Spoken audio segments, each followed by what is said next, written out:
Le sentiment dont il est question, cette émission où c'est certain, il se trouve que cette fois-ci l'autofocus fonctionne, c'est l'exploitation de la nostalgie. L'exploitation de la nostalgie encore et toujours et encore, c'est de ça dont il est question au cinéma, que l'on soit américain avec Angel Battle Alita de James Cameron, ou même l'idée improbable d'arriver à en tirer encore et toujours des succès modernes, des succès du passé, car je ne sais pas si vous saviez, mais Shonen Jump se sont rendu compte que peut-être qu'ils pourraient booster les ventes de Dragon Ball Z et de Dragon Ball normal en réalisant une nouvelle série qui s'appelle Dragon Ball Super. Et je ne sais pas si vous l'avez remarqué, mais votre cerveau l'avait remarqué, comme le dirait le Mr. Plinkett. Il se trouve que la nouvelle série, Dragon Ball Super, c'est une nouvelle série avec une nouvelle numérotation, avec des nouveaux volumes qui vous font penser certainement ceci, c'est que même Akira Toriyama est conscient du fait que oui, maintenant on en est au stade où on ramène les légendes de leur retraite dorée pour continuer des efforts dignes de la fanfiction. J'ai dit de la fanfiction qui n'ont aucun intérêt si ce n'est encore et toujours de pouvoir titiller cette fibre nostalgique qui utilise cette portion particulièrement juteuse de votre cerveau, celle-là même que vous savez être incapable de produire la quelconque forme de critique nécessaire cependant à arriver à garder un œil éveillé sur l'intégralité de ce que vous consommez. Or, ce que je peux vous dire, c'est que il se trouve que la nostalgie ne fonctionne plus sur ma petite personne, car vous savez, il faut arriver à faire l'effort de le faire, et cet effort de le faire, je l'ai fait afin de tuer cette étrange fibre qui sommeille en moi, et c'est pour ça que je réaliserai dans cet épisode de l'émission de critique cinématographique venue de Belgique une critique salutaire de Dragon Ball Super Broly. C'est le 4e film Broly, vous savez, c'est celui où cette fois-ci ils sont en train de mettre Broly dans la continuité afin de pouvoir tirer une trilogie de films Broly, que c'est le premier épisode, et cela se termine en, attention, spoilers, à suivre après le générique de cette émission qui s'appelle, je vous le rappelle, Critiquant Cinéma.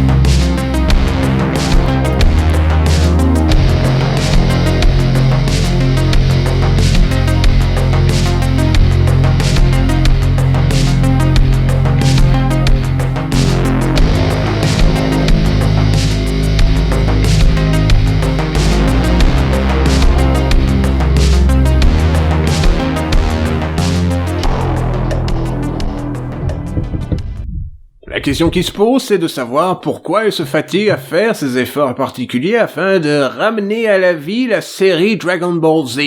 Et la logique qui est bel et bien sous-jacente à tout ceci est purement éditoriale, c'est se trouve que les gens de chez Shonen, et précisément de Shonen Jump, se sont dit qu'il était temps, si ça c'est pas évident, d'essayer de relancer la série qui leur a ramené tant de yens ces dernières années. Et cette série, il est certain que ce ne sera pas Naruto, même s'ils ont essayé de relancer Naruto par le chemin de Boruto, mais qu'il fallait essayer de faire titiller, vous savez, car ils aimeraient bien avoir 2 séries qui se sont vendues à près de 400 millions d'exemplaires, que leur meilleur espoir c'est bel et bien de pousser une vieille légende comme Dragon Ball, toujours et encore dans le domaine de la redite, de la répétition et des designs de personnages qui sont de plus en plus moches. Les personnages qui sont de plus en plus moches. Vous en êtes rendu compte quand vous avez vu, bien entendu, que dans le premier volume de Dragon Ball Kai, qui s'appelle, je crois par ici, Dragon Ball Super, il y avait un mec qui ressemblait à Piccolo, qui s'appelle Hit, ou un truc comme ça, un mec qui ressemblait à Frieza, parce que vous savez, ils n'ont pas d'idée depuis quelque chose maintenant, comme, admettons-le, même Akira Toriyama vous le dira, il n'avait pas d'idée pour continuer les efforts de Son Goku depuis les alentours du niveau 38, du volume 38, disons, de la série. Vous avez la redite que, ah non, c'est un mec qui s'appelle Majin Buu, et oui, il est très fort, ok, croyez-nous, il s'est transformé les mecs en chocolat, c'est à ce point-là, il est fort, il a des pouvoirs stupides, il est tellement fort qu'il est stupide. Pas comme celle qui était lui genre un être parfaitement génétiquement réalisé à partir d'une synthèse de tous les guerriers de l'univers. Lui, il est fort pour des raisons magiques. Posez pas de questions, les enfants. Il est fort pour des raisons magiques. Alors, de nos jours, vous avez quoi? Vous aviez non seulement les dieux de la planète, les dieux de l'univers, les dieux de la destruction, et maintenant vous avez le retour de Broly. C'est le 4e film avec Broly. Vous savez, il y avait Broly, le retour de Broly. Broly est une gigantesque tas de merde. Désolé de le dire, mais c'est comme ça. Dans Bio Broly, c'était Broly, il était enfin passé au bio, vous avez vu les efforts que le fait de manger propre ont fait sur son corps, il est devenu un tas de boue, une sorte de coprodémon, et il a été battu, si ça c'est pas triste et pathétique, par Goten et Trunks accompagné de ses 18. Donc l'intégralité vous amène, c'était à ça qu'il ressemblait à la base, bien entendu. Vous n'avez pas envie de voir à quel point ce jouet en latex a mal vieilli. Cependant, je me dis que si on le recyclait de nos jours, on pourrait probablement faire tourner une petite voiture familiale pendant près de 3 semaines, tant il contient du pétrole. Donc l'idée est très simple, c'est que le retour de Broly vous amène à réfléchir à ceci, c'est que maintenant le méchant, il se trouve que, attention, spoiler, si vous n'êtes pas up-to-date avec les mangas, je sais pas pourquoi je me suis fatigué à être up-to-date avec les mangas, il y a, si ça c'est pas paradoxal, si ça c'est pas une idée novatrice dans le monde de Dragon Ball. Dragon Ball, un monde que je connais depuis l'époque où il se trouve que Son Goku à une époque était un petit animal des bois, un enfant qui était stupide, et qui était tellement stupide parce qu'il n'avait pas été élevé par qui que ce soit, on ne savait pas encore qu'il était un Superman venu de l'espace afin assez certain de réunir les ennemis qui étaient les siens dans un crew qu'on pourrait appeler un crew de Super Saiyan, disons une escouade de Saiyan Super, disons un Saiyan Super Crew, c'était ça la blague que j'essayais de faire, que vous savez à l'époque ils se battaient, ils faisaient nanana, des choses comme ça, et que donc l'idée c'est que dans le manga, attention spoilers, il y a un tournoi.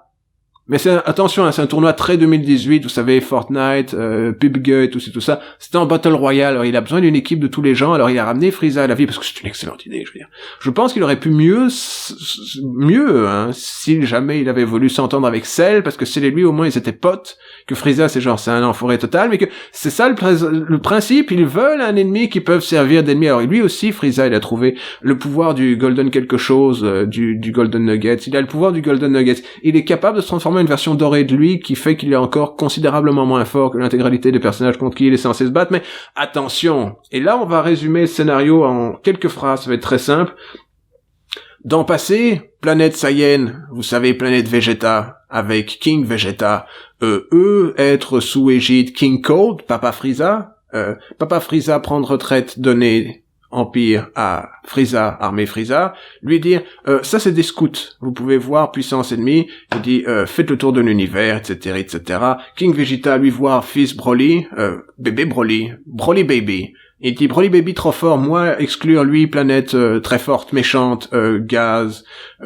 gens pas bien poumons, mais eux survivre car scénario nécessité eux survivre, ça très bien être, tout allait bien, puis ensuite Frieza détruire Saiyan, vous avoir vu série, Bardock, etc., 12 sur 10, ça donnait série, série ensuite, pouvoir Broly énorme être, ça va être Broly film, ça va être nouveau Broly, continuité, nouveau film, donc probablement continuité totale avec manga, car manga et film coexister univers médiocre dessiné par mec qui sait pas dessiner, lui de s'appeler Toyotaro, intégralité donnée, produit où Frieza trouvait lui vouloir Dragon Ball car on sait pas pourquoi il veut faire 5 cm de plus qu'il faisait d'habitude. Stupide. Et lui demander Broly, toi Broly devenir ami-moi, moi utiliser toi devenir mon bras droit, et Broly les gens. Pourquoi pas, c'est un scénario. Et ensuite, ils se mettent sur la gueule, et la série de combats de se mettre sur la gueule du quelque chose comme 40 minutes de se mettre sur la gueule, c'est joli à regarder. C'est pas aussi beau au niveau rendu que vous savez, les dessins qui sont réalisés par des artistes sur celluloïd, ce sont des dessins qui sont réalisés par des ordinateurs, par des humains sur ordinateur, ou des ordinateurs humains. La question se pose, est-ce que les Japonais n'ont pas inventé une nouvelle manière de faire l'animation tandis que nous ne regardions pas? Et que l'intégralité a coûté quelque chose comme 9 millions de dollars. Alors, les 30 premières minutes du film ont coûté 1 million de dollars et les 30 minutes de combat ont coûté 8 millions de dollars. C'est là que l'argent se trouve, voyez-vous. Vous passerez vos incroyables idéaux au fait de voir, et alors j'ai remarqué que beaucoup des gens qui avaient genre 20 ans, parce que ça, je l'ai déjà dit, mais autant le répéter, c'est un truc qui parle à la nostalgie des gens, et la nostalgie des gens font que, bien entendu, ils se rendent pas compte que le scénario est nul, que c'est toujours le même prétexte, que l'animation est relativement charrette sur l'intégralité des séquences qui ne sont pas celles du combat. Ils sont ravis de voir les magnifiques plans séquences improbables, vous savez, des combats qui ont été réalisés avec un storyboarder qu'on voit qu'il est en train de perdre des cheveux tellement c'est compliqué, que c'est un bel effort d'un point de vue plastique.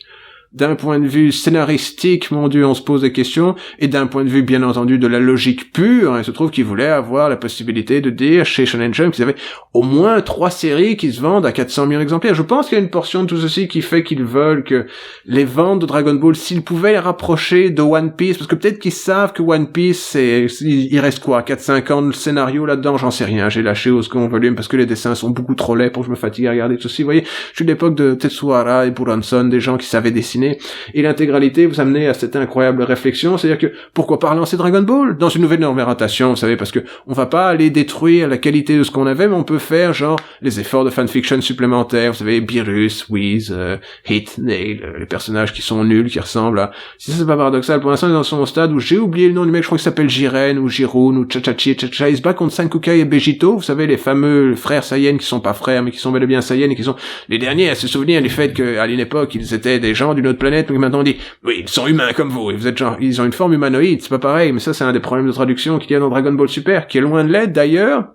C'est plus de la cacaille que du Dragon Ball Super, donc Sankukai et Begito, ils se mettent sur la gueule contre un mec qui a l'air de sortir littéralement des Red Lantern. Il a le logo des Red Lantern, il manque que le logo des Red Lantern ici, et le mec il a genre exactement le physiologie, c'est genre des espèces de super commandos de l'espace qui font régner sur les sphères la loi des terres, etc., etc., bref.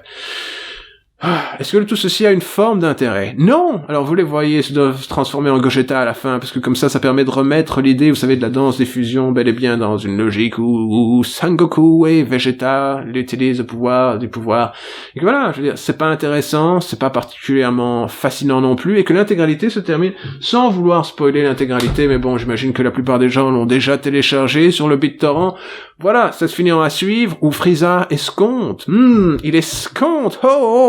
Sortons le langage châtié, les enfants. Il est dans ses plans et vous escomptez de peut-être pouvoir utiliser Broly comme son sous-fifre. Et donc son idée, c'est que dans le futur, alors qu'il sera devenu le pote de Broly et qu'il a évidemment lâché genre 2 personnages qui n'ont aucun intérêt, qui sont des nouveaux personnages de la série, ou sont ceux qui ont des designs absolument catastrophiques et mielleux, encore pire, et c'est ça, c'est certain. Alors qu'on se rend compte finalement que Akira Toriyama, je veux dire, ça fait des années que je me fous de sa gueule sur le fait qu'il a un style très très archétypal, et que, mais en fait le mec il savait dessiner comme un génie par rapport au mec qu'ils ont foutu dans la place pour le remplacer. Donc voilà, personnages secondaires qui sont la solde de Frieza, et que voilà, ils sont là pour se protéger Broly, parce que Broly, son père qui porte une jupe, il est mort au milieu du film, et nanani et nanana, et que donc il a besoin de quelqu'un pour s'occuper de lui, mais que Son Goku il veut être son ami, et que l'intégralité vous donnera ça, si un second film où cette fois-ci c'est Frieza sur une forme d'incomparable malentendu, il veut en faire son sous-fifre, voyez-vous, il veut faire de Broly, et sous-fifre, c'est mon visage de Frieza, si je vais en faire son sous-fifre. Et ainsi, donc, vous aurez genre le retour de Broly, le retour de Broly, et que quoi? C'est peut-être le début d'une trilogie. Qu'est-ce qu'ils peuvent sortir qui était dans les films? Est-ce qu'ils vont sortir Janemba? Je n'en sais rien, mais Janemba tellement ce film, je ne peux pas vous le recommander, car il me semble évident que quand on dépense quelque chose comme 11,30 € pour aller au cinéma et qu'on a payé pour voir l'avant-première à Place de Broquet, c'est étrange, hein. Alors c'est un petit écran, c'est dans le Grand Eldorado, c'est une salle qui était conçue dans les années, à voir le décor colonial, peut-être l'époque coloniale, donc toujours est-il que voilà, l'écran n'est pas très grand, mais il est en format cinémascope, hein. Vous savez, c'est l'époque où on faisait des films Panavision, cinémascope. Et donc, dessus, ils mettent à peu près là vous avez un tiers de l'image qui manque, hein. Et dedans, vous avez genre un screener 720p, qui vous est projeté de manière digitale. Et vous avez la possibilité de regarder tout ceci. Alors, je dois dire cependant, alors même que vous savez, il ne faut pas être trop méchant avec le public, mais le gars, je sais pas s'il avait un problème de développement, mais je pense qu'il avait des problèmes neurologiques, qui est arrivé comme ça, au milieu du film, avait l'air très content de voir le film. Il est parti avant la fin, de manière assez étrange, mais voilà, si vous êtes uniquement motivé par la nostalgie, que vous avez une forme de déficience mentale particulière, vous voulez voir des images bouger à très haute fréquence de votre visage, ce film sera parfait pour vous, et j'imagine que c'est un spectacle visuel parfaitement acceptable, qui suit d'ailleurs la philosophie de base des grandes formes de minimaux à syndicaux. J'ai foiré ma phrase, j'ai perdu le chemin au milieu, j'étais grande. Je veux dire, Sankukai est stupide, Begito est un emmerdeur, un peu prétentieux, mais moins qu'avant, vous voyez, parce que maintenant il est drôle aussi, hein, il n'y a plus rien qui est sérieux dans Vegeta et tout ceci et tout cela. Et que voilà, Sengoku ne connaît pas le mot hostile, lol. Voilà, au moins vous n'avez pas les 30% de leur résumé de l'épisode précédent, puis après 4 minutes d'animation, puis après 6 minutes de que se passera-t-il dans le prochain, et avec un cliffhanger, tout le monde est en train de réfléchir alors que ils ont les cheveux qui bougent comme ça en 3 images la seconde et qu'ils font des incroyables soliloques. Je veux dire, ils ont mis l'intégralité du budget dans l'animation, malheureusement leur budget d'animation c'était quelque chose comme 8,5 millions de dollars. Alors, il faut se souvenir que Akira, en 1988, avait aussi coûté 9 millions de dollars, mais que de nos jours, ça vaut quelque chose comme 20 millions de dollars si on a juste de l'inflation, et que vous savez, leur directeur de l'animation n'est pas aussi bon que celui que...